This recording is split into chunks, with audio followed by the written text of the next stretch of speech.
پسندیدہ چیز سے جدائی موت ہے۔ جن کی پسندیدہ چیزیں موت سے پرے ہیں ان کو مرنا آسان ہے۔ جن کی پسندیدہ چیزیں یہاں رہ جائیں گی ان کے لیے موت مشکل ہے۔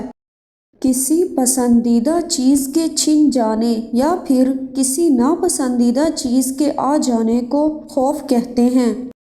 سوئی کے ناکے سے اونٹ گزر سکتا ہے مگر دنیا کی تمنا رکھنے والا خدا کی رینج میں نہیں جائے گا۔ اولاد کو زمانہ جدید کے مطابق تعلیم دو تاکہ رزق کما سکیں اور دین کا علم دو تاکہ وہ برباد نہ ہو جائیں۔ جب تک یہ پتہ نہ ہو کہ آرزو صحیح ہے یا غلط تو اس کا پورا نہ ہونا بری بات نہیں۔ اچھی آرزو انعام ہے چاہے پوری نہ ہو۔ جس دن کی رات آ گئی وہ دن اچھا تھا اور جس رات پر دن طلوع ہو گیا وہ رات اچھی تھی۔ اس دنیا میں کوئی رات ایسی نہیں جس پر دن طلوع نہ ہوا ہو۔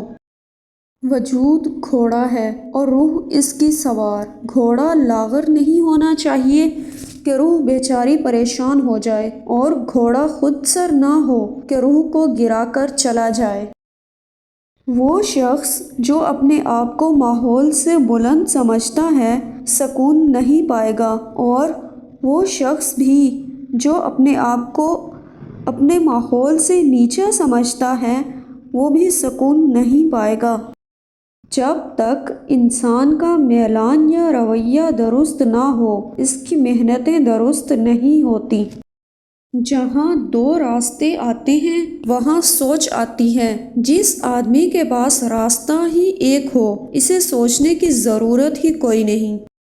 دشمن گھر میں آ جائے یا دوست گھر سے چلا جائے دونوں حالتوں میں مصیبت ہے۔ مرنے کے دو ہی طریقے ہیں، غم مل جائے یا خوشیاں چلی جائیں۔